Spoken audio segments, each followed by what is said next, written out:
passo a passo de como obter uma estabilidade financeira como professor de música.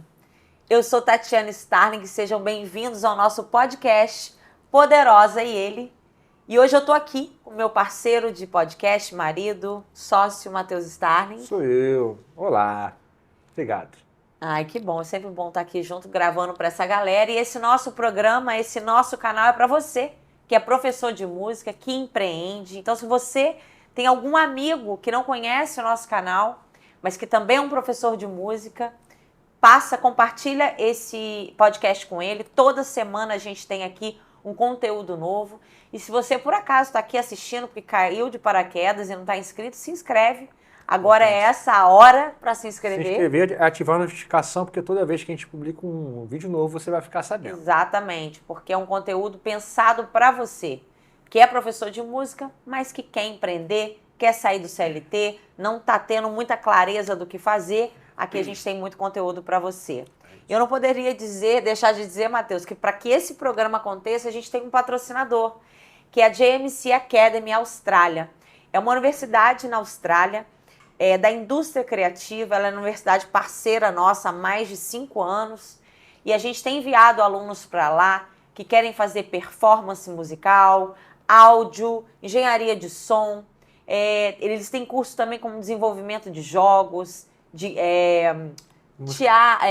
cinema, TV, vários cursos na área criativa. Então, se você tem aquele sonho de estudar fora do país, de migrar para um país onde o brasileiro é muito bem-vindo, que é o caso da Austrália, um lugar onde você pode trabalhar para custear a sua vida lá, a Austrália é o lugar e a JMC pode ser o melhor caminho. A gente vai estar colocando para você aqui embaixo o nosso Instagram, que é JMC Academy Brasil. JMC, então, né? JMC Academy. JMC é JMC, vai aparecer, né? Para você aí. E aí, se você tem interesse, quer saber mais, manda um direct lá que a gente te responde, te manda todas as informações. É isso. É isso aí, Matheus. Tá animado para fazer? Gostei do brinco. Gostou do bonito. brinco? Novo, hein? Nem é. Mas tinha um tempo que eu não usava. Você tá melhorando nessa coisa aí de elogiar, de estar atento. Tô gostando. Matheus, esse tema aí é um tema muito polêmico, porque quando a gente faz caixinha de perguntas ou quando a gente faz também enquetes, a gente vê que a vida financeira do professor de música é uma vida muito instável. São salários muito baixos, né? Porque a maioria deles dão aula somente para uma escola, ou então, se não trabalham como CLT, somente dão aulas particulares. E a gente se entristece, e foi até por isso que a gente começou o Professor de Música Empreendedor, para falar para essa galera que tem mais, tem onde buscar outras fontes financeiras. E o que a gente fala muito aqui é para você que é professor de música, não colocar todos os ovos dentro de uma mesma cesta. E é isso que eu queria te perguntar, Matheus. Você fala muito sobre as 5 camadas. Como o professor de música pode ter 5 fontes de renda diferentes? Então, você pode falar um pouquinho? Eu queria só fazer uma pequena introdução sobre por que a gente tem tanto problema com o dinheiro. Então, assim, tem um problema cultural nosso, mas tem um problema muito mais profundo, que é um problema até evolutivo mesmo, né? Da espécie humana. Porque quando você for para pensar em toda a época da nossa evolução, e nós hoje agimos de forma muito intuitiva, né? A gente acredita que somos seres super racionais, mas na verdade a gente age a maior parte do nosso tempo de maneira instintiva e a gente racionaliza o que a gente faz depois. Então isso quebra já o mito de a gente de parar de achar que tudo que a gente está fazendo é pensado o tempo inteiro. A gente não funciona assim. Se a gente funcionasse o tempo inteiro no racional, a gente acabaria a metade do dia morto. Muito cansado. Porque você usou muita energia para pensar o tempo inteiro. Então a gente não age dessa maneira. Se for para pensar a questão do dinheiro, né, do acúmulo, porque quando a gente fala em riqueza, você está falando em acumular. Sim. E isso é uma coisa que, se for para pensar, é vista como uma coisa ruim. Pô, você quer acumular riqueza, que coisa feia, né? Tanta pessoa necessitando, você quer acumular. Só que se você não tem acúmulo, você não tem riqueza. É. Se você, por exemplo, trabalha todo mês para pagar as contas do mês, você vai sempre precisar de receber para aquele mês, para que aquele mês aconteça. E se você fica doente também, no outro mês você passa fome. Se você tem, por exemplo, um emprego público, que você tem uma garantia, isso, de certa forma, é suprido. Um dia você vai se aposentar. Sim. E você vai continuar nesse mecanismo. Mas vamos pensar aqui como que o ser humano ele lidou ao longo do tempo com dinheiro. Não tinha dinheiro, né? Então, esse lugarzinho aqui na nossa cabeça, não existe uma prateleira que você pensa em coisa pecuniária. Uhum. Então, a gente tem muito problema de lidar com isso porque não está aqui. Então, instintivamente, o dinheiro não faz parte da nossa evolução. Ok? Isso é uma coisa muito doida. Então, a gente precisa ter uma mudança de mentalidade sobre o dinheiro. Então, você tem duas maneiras de se enriquecer financeiramente, de ter uma vida próspera financeiramente. E quando eu falo isso, gente, isso não anula nenhum outro lado da vida. Você acumular alguma coisa não quer dizer que você tem que ser uma pessoa mesquinha que não vai ajudar uma outra pessoa. Uhum. Nós somos cristãos e a gente sabe que Jesus falou, cara, os pobres estarão com vocês sempre. Cuidem deles, ajude as pessoas.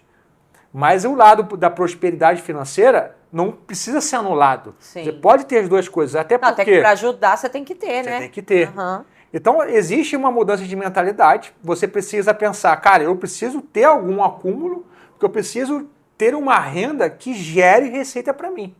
Sim. Né? Que é uma renda que chamamos de renda passiva. Essa renda passiva que é o grande segredo do músico. Você não pode ficar a vida toda sua tocando só hora por dinheiro, hora por dinheiro, hora por dinheiro. Em algum momento você não vai ter mais a mesma energia, que você não vai ter aquele negócio que a gente fala, né? Quando você... que o Rock Balboa falou, né? A rich man is no longer a hungry man, né? Que um cara, depois que ele alcança um certo patamar financeiro, ele já não engole mais sapo, ele não quer fazer várias coisas. Em contrapartida, e esse cara que enriquece, ele muitas vezes ele perde e se acomoda, mas beleza, ele pelo menos garantiu uma parte da vida dele. Quando você está na ebulição da sua vida, né, jovem, você tem disposição para tudo, para dormir 3, 4 horas, se precisar de virar à noite, você vai virar, você tem 20 e poucos anos, 30 anos, você faz tudo. Só que uma hora você não vai ter mais essa energia. E aí? Vão chegar outras pessoas com mais energia e vão te engolir. E vão te engolir. Então você tem que pensar ao longo da sua vida em construir sim um patrimônio. E a primeira coisa que a gente fala para a galera é deixar de ter somente a troca da hora por dinheiro. Qual que é a primeira camada que o professor de música atua? Dando aula particular. Essa aula particular é simplesmente uma troca. Eu estou te vendendo uma hora do meu tempo. Dia, né? Então você vai estar vendendo 20, 30, 40 horas no seu tempo. Uhum. E você acaba não tendo tempo para nada. Quem vive dessa maneira, ele só tem uma chance de construir riqueza. Que é, cara, ganhando um dinheiro que sobre e ou você então que investe... a hora dele seja muito alta para que ele consiga guardar. Consiga guardar e investir em algo que gere uma receita para ele, uma renda passiva em outra área. Sim. Ele vai investir em imóveis, ele vai investir em ações, em fundos imobiliários. Agora, a gente fala o seguinte, você precisa ter a mentalidade de ver mais valor sobre a sua hora. Qual é o primeiro passo disso?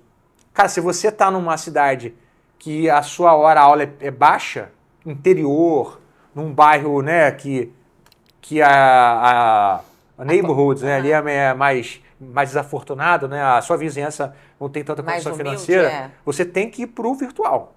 Então o primeiro passo é ir para o virtual, dar uma aula particular e cobrar mais. Você continua trocando a sua hora por dinheiro, mas cai naquilo que você falou. Você aumenta você valorizou mais a sua aula. Uhum. E esse negócio, gente, de valor da hora-aula acontece com todo mundo, né? Um médico tem um médico que cobra R$50 por consulta através de um plano. Uhum. E ele, para conseguir ter mais receita, ele atende com 10 minutos, 15, 20 minutos, atende mal. Mas é um cara que está no Oceano Vermelho. Ele está concorrendo com vários outros médicos que atendem de qualquer jeito, porque é R$45, R$50, R$60 por consulta. Mas tem aquele médico que cobra R$1.500 por uma consulta, R$2.000 por uma consulta. A gente conhece alguns, né, que estão nesse patamar. E tem um patamar intermediário, enfim. Então você precisa correr para que a sua hora seja mais valorizada e você saia do R$20, 30, 40 e comece a cobrar R$100, R$150 por hora. R$200 por hora, R$250 por hora, R$300 por hora. Isso pode acontecer dando uma aula individual para regiões com maior poder aquisitivo, tanto no Brasil quanto lá fora. Então, a segunda camada é essa, você sair do físico apenas para dar aula no virtual.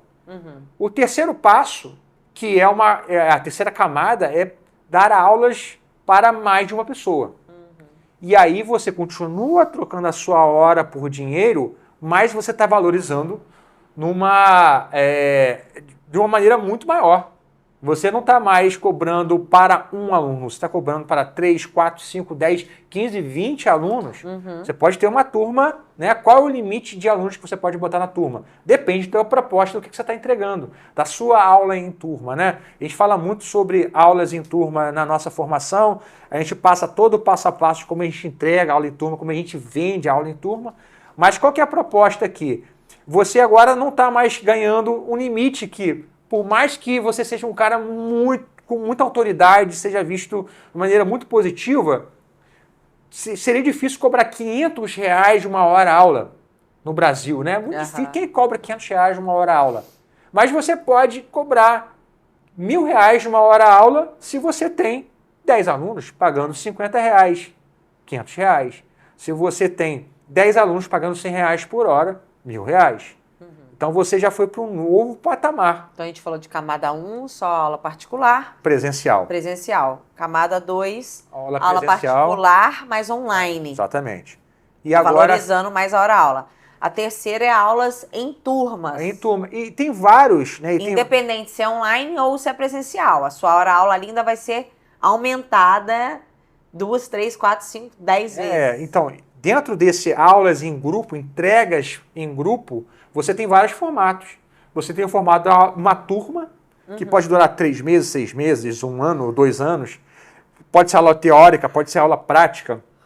E você tem formato de um workshop. Sim. Você tem o formato de uma masterclass, que pode ser um encontro. Sim. Um workshop pode ser 3 encontros sequenciais. Você pode entregar no formato de mentoria. Então, o que é uma mentoria, né? A mentoria, ela normalmente é um ticket mais alto, você pode dar em grupo também, com um tema mais específico. Eu estava recomendando um aluno nosso que ele queria criar um curso que era do zero à primeira banda. Falei, cara, eu acho que esse é um excelente tema de mentoria. Você pega 5 pessoas que querem formar uma banda, em 3 meses você acompanha essas pessoas em chamadas a cada semana, a cada 15 dias, para que essas pessoas consigam chegar ao sonho de realizar uma banda. Pode ser 3 meses, pode ser 6 meses, tá? Então são formatos que você consegue agregar muito mais valor à sua hora colocada ali. Sim. E a gente fala da quarta camada, que é a camada onde você consegue criar uma renda passiva. E aí a gente está indo para o patamar que a gente sempre incentiva os nossos alunos a fazer. Nós entramos nisso em 2009 e a gente viu como isso mudou completamente a nossa vida. Completamente a nossa vida. Eu comecei a fazer videoaulas vendendo por R$20, R$30. Daqui a pouco, em 2003, 2004, a gente estava vendendo pacotes de DVDs, né? Que eu tinha gravado por R$1.200, R$1.400, R$1.500. A gente vendia todos os dias mais de um pacote. A gente tinha vários pacotes, tinha uma esteira de produtos, né? Pacotes de 400, 600, 900, 1.200, R$1.500. Então, o que acontecia? A gente conseguia atender todo mundo. E foi uma coisa que mudou completamente a nossa visão sobre mercado, sobre como ser professor, como vender o conhecimento musical. Sim. Então, você entra num patamar que você coloca o seu esforço para gravar um conteúdo uma vez e você vende esse mesmo conteúdo que foi gerado por um esforço no momento específico por muito tempo. Muitas vezes por anos e anos e anos. É mais ou menos como funciona o direito autoral. Ontem nós tivemos aqui um colega que é um artista conhecido, foi para o meu Starling Cash, e ele, hoje em dia, ele não precisa trabalhar mais. Ele vive apenas de renda passiva. Que sonho, hein? Nossa, em 57 anos, ele já vive de renda passiva há mais de 10 anos. Uau! Desde 40 e poucos anos ele conseguiu isso. Mas no caso dele, a renda passiva, ele aproveitou o auge da carreira e fez investimentos em ramos imobiliários, né? Então, ele até hoje tem uma renda passiva com as músicas dele que ainda tocam. Olha. Então, assim, desde que ele lançou grandes sucessos há 15 anos, ele colheu muito, volumosamente naquele momento, que as músicas estavam indo na parada, mas até hoje ainda colhe, né, ainda tem uma renda mensal que chega para ele em função dessas músicas, tá? Entendi. Então, isso aí é uma renda passiva. Você então, não essa é a quarta camada ou essa é a quinta? Não, a quinta eu vou te explicar. Mas o que eu estou querendo dizer é que, cara, é muito parecido o que acontece com o direito autoral. Quando você lança o curso, você tem um boom. Você vai vender mais, depois o curso vende menos. Mas imagina se você tem 15 cursos. Imagina. Então você fica tem com aquela... cada um vendendo um pouquinho, né? Sempre pingando. A gente sabe o que é isso, né? a gente tem, isso, todo né? dia a gente abre o nosso e-mail, tem ali venda de vários cursos diferentes. Então você tem que ter isso, gente, tá? Isso aí é que tá o segredo de você colocar o seu conhecimento musical para vender para você todos os dias. Eu não estou falando que nada disso aqui é fácil, né? As pessoas têm que parar de acreditar na fórmula mágica. Então a gente nunca está aqui vendendo para vocês que isso é fácil, mas que isso é possível, nós vivemos disso, nós temos vários alunos que também estão no mesmo caminho, que já criaram 4, 5 cursos, né? Sim. O professor de música empreendedor, que é a nossa formação, ela começou em 2020. Então hoje em dia nós temos vários alunos que já estão vivendo de renda passiva, né? Não quer dizer que eles não façam mais nada, né, da vida, eles continuam trabalhando, criando mais cursos, mas uma parte da renda deles já é advinda dos cursos. E dentro do professor de música empreendedor, a gente, além da formação professor de música empreendedor, a gente tem mais 2 produtos dentro, né? A gente tem o Funil de Stories. Funil de Stories. E a gente também tem o Instagram. E também a gente está lançando um outro curso também, que é sobre como fazer o primeiro curso online. Né? Já podia falar? Já, pode falar já, entendeu? Entendi. Mas enfim, gente, tudo algo que gera extremo valor para os nossos alunos, porque com isso o cara faz dinheiro. Até ontem tinha um rapaz me perguntando, pô, Matheus, eu preciso escolher entre fazer. Eu não tenho dinheiro para fazer Starling e fazer a formação. Falei, faz a formação, porque você ganha dinheiro e faz a Starling. Não é verdade? Você vai ter dinheiro para poder fazer Starling e fazer outras coisas. Não, com certeza. Então a quinta camada... A quinta camada é quando você consegue equilibrar aquilo que te traz prazer e aquilo que te gera receita. Né? Porque o mundo é a respeito de equilíbrio, né? Sim. Você não vai ficar só numa busca só pelo que me traz retorno, só o que me traz retorno. Também não dá para ser só o que me traz satisfação, só o que me traz satisfação. Só o que traz dinheiro para dentro de casa e você ali emocionalmente está totalmente desequilibrado. Tá vazio, triste, vazio. Até porque vale ressaltar, né? Que o professor de música, antes de ser professor de música, ele é um artista, ele normalmente é um cantor, ou ele é um instrumentista, ele tem paixão por aquilo que ele faz. Sim. E que por conta da loucura do dia a dia, por conta de inúmeras aulas que ele tem que dar, ele abre mão dessa paixão que ele tem, de tocar o seu instrumento, de estar numa gig, de se apresentar, porque ele precisa vender as horas dele para pagar as contas em casa. E vamos lá, vamos ser verdadeiros. Quais são as coisas que mais frustram as pessoas, que trazem tristeza, que abalam, que pode gerar uma depressão? Você vai ver que falta de recurso, de grana, doença. Falta de exercício físico, né? Então você vai pensar, quando você começa a ter um retorno financeiro maior na sua vida, que você estabiliza e que você começa a juntar alguma coisa, você pode, cara, pagar um plano de saúde. Você pode ter uma agenda menos apertada, então você pode ter mais tempo para fazer exercício físico, você tem mais dinheiro para comprar uma alimentação boa, um alimento bom, né, mais adequado. Então, assim, a gente precisa largar de ter o lado hipócrita de achar que dinheiro não importa. Dinheiro não é tudo, mas importa até um certo momento. E aí vem, super importa, né? E a gente veio com essa pegada do professor de música empreendedor até para tirar esse romantismo, né? De que o professor de música é um cara que não pode enriquecer, ou que o professor de música não pode ter uma vida boa. Isso aí é a maior mentira que te contaram. Você merece ter uma qualidade de vida, você merece ter um dia na sua agenda que você não trabalhe, que você cuide de você, que você faça nada. Fica olhando para o teto, mas você merece isso. Mas para que isso aconteça, você tem que se organizar, você tem que conhecer essas 5 camadas, você tem que fazer acontecer dentro das 5 camadas. Porque é aí que vem o assunto que eu ia te perguntar. Por que você acha que o professor de música, dentre tantas outras profissões, mas a gente está muito dentro desse meio, por que você acha que o professor de música não consegue ter uma vida financeira estável? Não consegue juntar dinheiro? É uma questão, primeiramente, de mentalidade.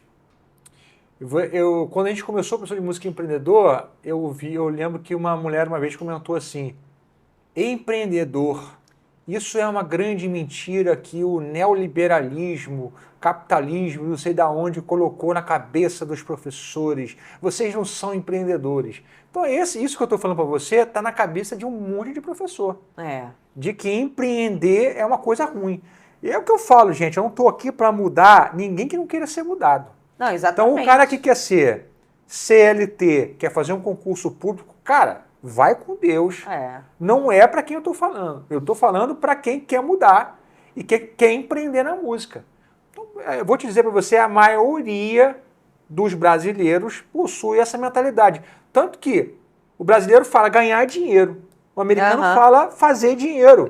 Então assim, mas isso aí é uma questão linguística. Não, cara. Não. Isso aí é muito mais profundo do que você pode imaginar. Exato. A gente fala tanto de ganhar dinheiro. Pô, ganhar é ganhar, meu irmão. Cai no meu colo aqui, eu quero.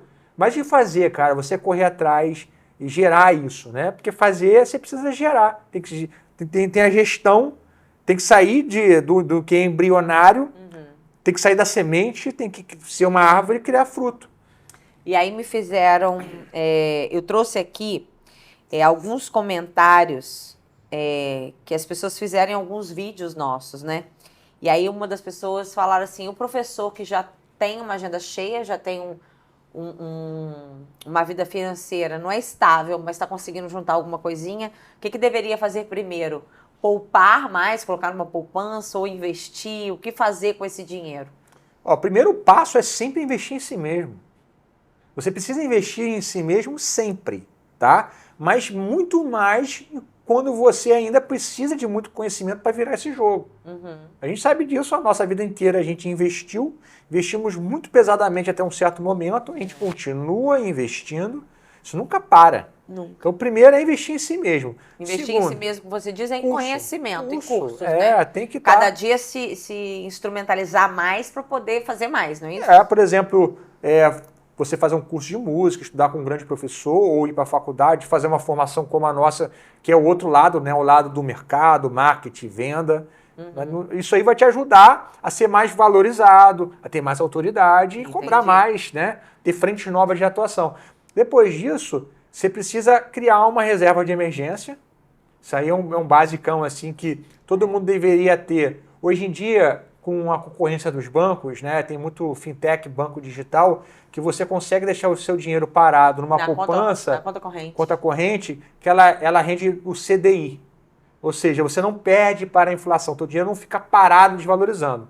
Ele fica ali pelo menos... uma coisinha melhor do que a poupança. Fica rendendo o CDI. Então procure qualquer banco que na conta corrente dê para você o CDI pelo menos. Tem vários, né? Eu não sei quais são, mas enfim, a minha conta na XP, todo o meu cashback ele vai direto para um fundo que é CDI mais alguma coisinha. E aí eu vi aqui... vamos lá, então o primeiro passo é ter uma reservinha de emergência. Então, investir em si mesmo, monta uma reservinha de emergência 3 meses. O ideal é 6 meses, mas é muito difícil o cara ter 6 meses, né? Depois disso, faz o quê? Cara, você pode começar a investir, por exemplo, em fundos imobiliários ou em ações. Aí você vai ter que estudar. Eu estudo, eu gosto desse assunto. Aqui não é um lugar para eu ficar falando disso aí, porque é meio complicado. Mas, ou então, você pode investir em coisas que você domina, na sua própria área, num outro negócio. Você quer uma coisa simples? Invista, abra uma escola, por exemplo, de música. Então, você está investindo num negócio que é equity. Então, você, em vez de investir na empresa de uma outra pessoa, você pode investir na sua própria empresa. De repente, abrir uma sociedade com alguém. E aí, aqui seria a próxima coisa que eu falaria, né? Me perguntaram como aumentar a renda da minha escola de música. Existem várias formas de você aumentar a renda. Primeiramente, você tem que entender o que você está entregando dentro do seu espaço, o que comporta, quais são os tipos de aula que você dá hoje, quais tipos de aula que você pode oferecer.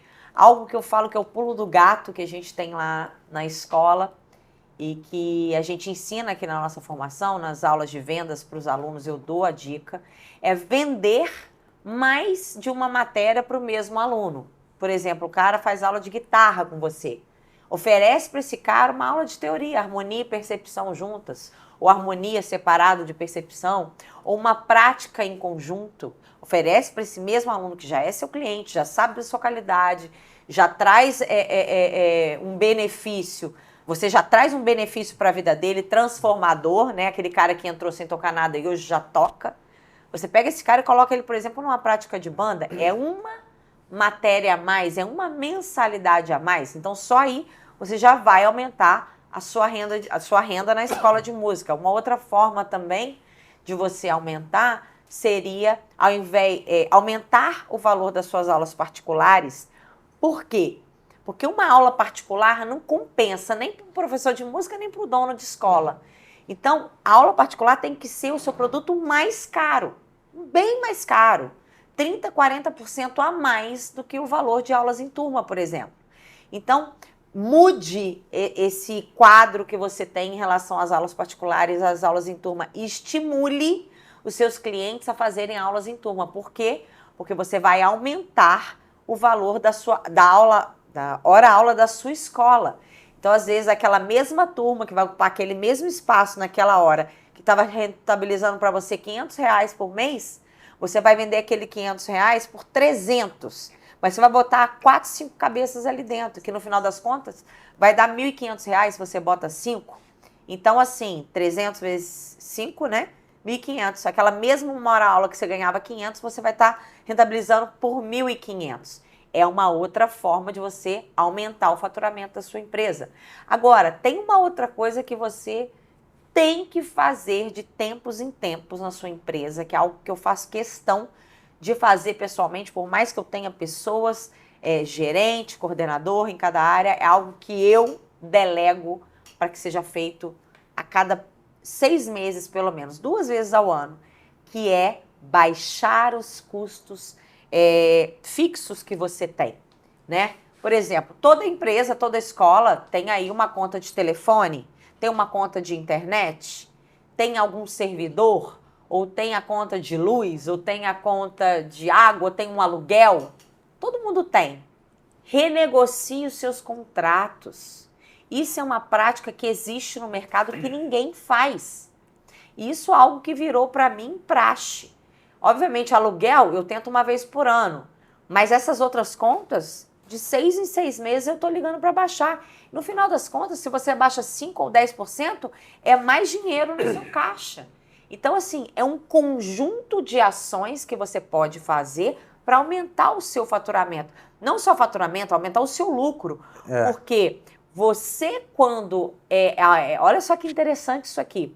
Você, quando coloca classes a mais, ou quando você faz alguma outra coisa nesse sentido de oferecer para o aluno algo extra, você aumenta o seu custo, porque vai ser ou um professor a mais, ou o uso de uma outra sala, isso aumenta o custo.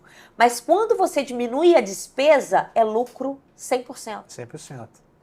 Então, assim, olhem os seus contratos, olhem aonde você pode cortar, o que você pode baixar. Quando você diminui uma despesa, o dinheiro que você diminui é lucro. Então, isso é algo que tem que ser feito. E eu quero aproveitar para chamar você que está aqui, que é dono de escola. Nas próximas semanas eu vou estar abrindo a minha mentoria para donos de escola. E lá eu vou falar de coisas como eu estou te falando aqui. Eu vou estar te ensinando a fazer a gestão da sua escola. Eu vou estar falando dos 5 pilares de uma escola bem-sucedida, de uma escola lucrativa. Pilar número 1, vendas, o coração da empresa. Nenhuma empresa sobrevive sem um coração, nenhum ser humano sobrevive sem coração. E as pessoas não entendem a importância que tem esse comercial. Eu vou ensinar a instrumentalizar, a fazer valer o comercial que você tem na sua empresa. Eu vou falar de financeiro. Financeiro também, é isso que eu falei aqui para você agora, renegociação de contratos, contas a pagar, contas a receber, separar o prolabore do gestor. Nada de misturar a conta de pessoa física com pessoa jurídica. Eu vou falar de marketing. O Matheus está no marketing desde 2009. Então, assim, são muitos anos aí, isso aqui era capim, ele vai estar me dando toda como fala? Toda a ajuda para estar trazendo esse material para vocês. Não somente eu, também a nossa equipe a gente toda, tem uma equipe que vai estar comigo, me apoiando a trazer aulas e materiais bons para vocês, do que realmente está funcionando, porque marketing é dia a dia, Instagram muda todos os dias, então a gente sabe o que está valendo, o que não está, se é Reels, se é Stories, se é Feed, que tipo de material. Eu vou falar também de gestão. Fazer gestão do seu negócio, ter uma visão estratégica do seu negócio, saber fazer gestão de pessoas, de equipe, distribuir, sabe, funções. Eu sei que você que é dono de escola está sobrecarregado e eu vou te ajudar a delegar.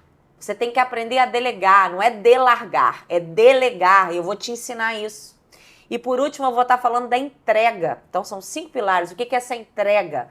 É o seu relacionamento com o seu cliente. É o seu cliente sair da sua aula, da sua escola e falar: uau, Jesus, eu quero voltar, eu quero indicar alguém, eu fui muito bem tratado, o material é incrível, o lugar é bonito, eles me dão atenção depois que eu já fechei matrícula, não foi só antes. Esse atendimento uau, eu vou te ensinar o que a gente vive lá na escola, eu vou te ensinar nesses próximos dias. E aí, se você tem interesse, se você é dono de escola, se você tem interesse em estar comigo nessa aula que eu vou fazer, para te ensinar, a aula inaugural da nossa mentoria, você manda um eu quero aqui embaixo desse vídeo, ou vai ter alguma coisa para você preencher também. Você manda lá, sinaliza que você quer participar disso, que a gente vai entrar em contato. A descrição do vídeo aqui tem informação sobre isso, né? Na verdade, gente, eu me empolguei aqui para falar porque tem muito a ver e eu acho que a gente vai mudar também a visão e a vida de vários donos de escola, que hoje se veem pequeno, que hoje não estão lucrando, que hoje estão fazendo almoço para pagar a janta e eles vão aprender a realmente ter dinheiro para guardar, né? Porque não é só professor de música, dono de escola também.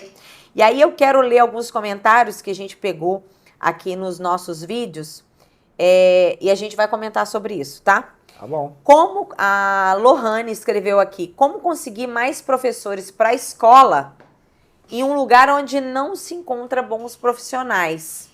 Mas tem que formar esses professores, então, né? É isso que eu ia falar aqui agora. O que acontece? Eu não sei qual é o tipo de escola que você tem. No nosso caso aqui na Starling, a gente tem uma formação muito densa. A gente forma realmente professores com nível internacional, né? A nossa metodologia é toda baseada na Berkeley. Então, o que a gente faz? A gente forma esses professores. Eu não fico refém do mercado. Através do nosso método, do nosso material, a gente forma esses professores e os melhores alunos a gente chama para trabalhar na nossa equipe. Obviamente que você não precisa esperar que eles se formem, até porque hoje tem níveis e níveis de professor. E a maioria das pessoas hoje em dia são iniciantes. Então, assim, esse seu professor que já está contigo estudando guitarra 1 ano, 2 anos, ele já está apto, mesmo que ele ainda não tenha se formado, a dar aulas para pessoas que são iniciantes. Então, assim, a melhor forma de você não ficar vendida no mercado é formar os próprios profissionais. Mas também existem formas de você captar esses profissionais também no mercado, através de sites de emprego, através de indicação, eu gosto muito de indicação, através de universidades, você vai nas universidades, procura esses programas de estágio. Mas pelo que eu entendi, a cidade é tão pequena que não deve ter universidade, não deve ter professor disponível. Eu acho que meio que o que sobrou para ela é realmente preparar esse profissional. A formação, né? Você pode até preparar, primeiro, observar os seus alunos, ver quem realmente está se destacando e que você percebe que tem um perfil. Né? Eu escolho muito dos professores de guitarra da escola, foram os meus alunos. Sim. Talvez a maioria, né? Verdade. Tenha sido aluno, tenha feito todo o curso, eu já percebi ali que o cara tinha um perfil de dar aula também, questão de temperamento, personalidade. Sim. Então, assim, eu já fiz a preparação dele porque ele foi meu aluno. Então, ele já sabe toda a minha metodologia, a minha maneira de ensinar. Ele conhece a cultura da escola, como a gente pensa, o que pode, o que não pode. Isso é muito importante. Agora a gente tem uma outra pergunta aqui do Danilo. Não tenho faculdade de música, mas quero abrir uma escola. Eu poderia contratar uma outra pessoa normalmente para dar aulas de música? Danilo, você não precisa ser formado em música primeiramente para dar aulas de música, quanto mais para abrir uma escola de música, né? Obviamente que você ter com você bons profissionais ou você mesmo ser um bom professor, isso é primordial para o sucesso da sua escola, porque isso é a base, né, dessa empresa, é dar aulas de algum instrumento. Então, você precisa de bons professores. Mas se você não se acha qualificado o suficiente, você pode sim contratar no mercado pessoas boas e qualificadas para estarem trabalhando na sua escola. Para ter sucesso como uma escola de música, ele precisa ser um bom gestor, né? Então, e aí precisa saber de marketing e venda. Você que está abrindo a sua escola, né, uma coisa que é muito importante é você saber o seguinte: não basta saber dar uma aula boa de música que a sua escola vai ter sucesso. Você tem que saber de coisas como o Matheus disse, um pouquinho de marketing, um pouquinho de gestão, um pouquinho de financeiro, um pouquinho de comercial, né? Você tem que saber lidar com pessoas. Então, existem várias outras habilidades que você precisa ter antes de abrir uma escola de música. É porque se você está abrindo uma escola, você está abrindo uma empresa, então você tem que pensar como uma empresa. Por mais que seja uma empresa pequena, ela precisa ser separada setorialmente, né? Então você acaba tendo problema. Um dos problemas é você estar sobrecarregado tentando fazer tudo, né? Muita gente abre uma escola porque dá uma boa aula e o cara pensa, bem, vou abrir uma escola agora. Daqui a pouco ele não está dando uma boa aula, não está fazendo uma boa gestão, não está fazendo um bom marketing, não está fazendo uma boa venda, não está fazendo um bom administrativo. Está tudo bagunçado. Então, gente, pensa no Steve Jobs que fundou a Apple. O Steve Jobs nem terminou faculdade. Mas ele contratou pessoas que fizeram Stanford, Harvard, MIT, né? E ele até brincava com isso, né? Que ele, eu não me formei, mas eu contrato quem se formou. Então o importante é que ele tinha visão, sabia o que ele queria. E aí a gente tem uma outra pergunta aqui, do Jonatas Moraes. O que é MEI? Gente, parece bobeira para alguns que vão estar aqui assistindo, mas para muitos, eles não sabem o que é uma empresa limitada, o que é um MEI, por exemplo. MEI é o microempreendedor individual, o próprio nome já diz, né? É aquela pessoa que empreende sozinho, individual, não tem sócios. E o MEI é um programa do governo de incentivo para tirar aquelas pessoas da informalidade e as tornarem um CNPJ, pessoas jurídicas, né? Não mais um CPF, mas um CNPJ. Sair de uma pessoa física para uma empresa. Isso é o MEI. E o MEI, ele vale muito a pena para o professor de música, vale a pena falar novamente aqui. Porque é um programa, como eu disse, de incentivo. Então, através de uma taxa única que você vai pagar, um imposto único, que ali está embutido o seu INSS, está embutido também o imposto sobre vendas daquilo que você vai fazer, até eu acho que R$80 mil, mudou ou não? 81 mil. Até R$81 mil, você pode faturar anualmente R$81 mil e não pagar nenhum imposto a mais. Tudo isso está embutido numa taxa de quanto, Mitch? Hoje está em R$70, R$70,10. Uma única taxa, um único imposto mensal, onde você vai se aposentar e ali você vai estar pagando também o imposto das suas vendas, R$70. Isso não existe em nenhum lugar no mundo. Isso é algo que a gente tem que realmente dar parabéns para o Brasil, porque isso é um incentivo e tanto. Então, se você que é professor de música e trabalha na informalidade, através do seu CPF, vale muito a pena. É gratuito você fazer o cadastro do MEI. Vale a pena você se tornar um MEI, porque ele vai te abrir portas. Você vai conseguir trabalhar, se você tem interesse de trabalhar para outras empresas, por exemplo, trabalhar para uma escola, mas você não quer trabalhar como CLT. Hoje é uma vantagem competitiva um professor de música oferecer os seus serviços como PJ para uma outra empresa. Por quê? Porque aí não tem vínculo empregatício. É bom para a empresa e é bom para você, que também não fica grudado lá 44 horas semanais. Você pode trabalhar para outras escolas, você pode trabalhar para você mesmo e para uma escola. Você pode ter diversos empregos, diversos... não é emprego, porque a partir do momento que você presta o serviço, você não é empregado, você é um prestador de serviço. Mas você pode ter diversas fontes de renda e não ficar ligado a uma empresa só como um empregado. Então, leia sobre o MEI, vale a pena o MEI. Eu tenho vários outros vídeos onde eu falo de MEI. Eu falo que o MEI ele te dá autoridade, o MEI te ensina a trabalhar de forma profissional. Então, vale muito a pena. Gente, sempre que fala de MEI, fala muito, né? Tem mais alguma pergunta? Eu acho que é só isso mesmo. Já foi grande, né? Temos quantos minutos aí já, Meite? 40 minutinhos aí. Tá recheado. É isso. É isso, né? Já falamos bastante com os professores hoje. Foi um prazer estar aqui com você. Prazer tudo meu. Nesse podcast. Coluna tá doendo. Estamos ficando velho. Gente, um abraço. Deus abençoe vocês e até a próxima.